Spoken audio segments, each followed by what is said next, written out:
Hi guys, good morning. Ang aga ko nga dyan nag-ayos ng mga balot bags ang pag-giveaways ng aking anak. Katulong ko nga dyan yung kapatid ko at yung boyfriend niya.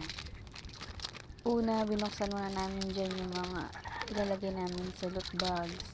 Mga candy, chocolates, and so on. Haggard na nga ako dyan kaya hanggang natin ang energy. Pagod na auntie niya.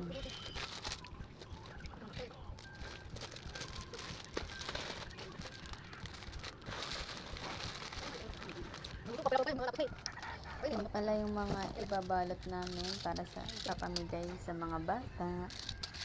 Habang tulog na si Kala dyan ay yung ginagawa namin dahil pagising na naman yung mangungulit na naman siya dyan. Gulo-guluhin na naman yan mamaya pagising niya. Pinuksan ko nga muna yan isa-isa para mamaya mabilis na lang siyang ilagay sa loot bags.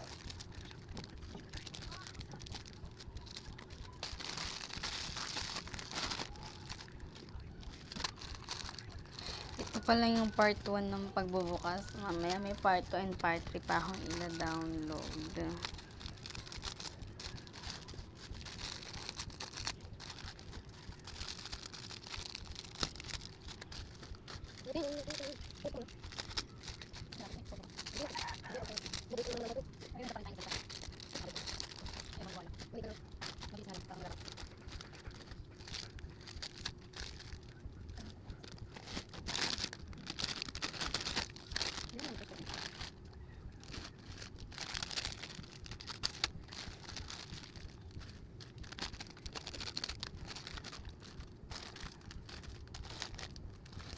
Yun lang muna guys. Bye bye.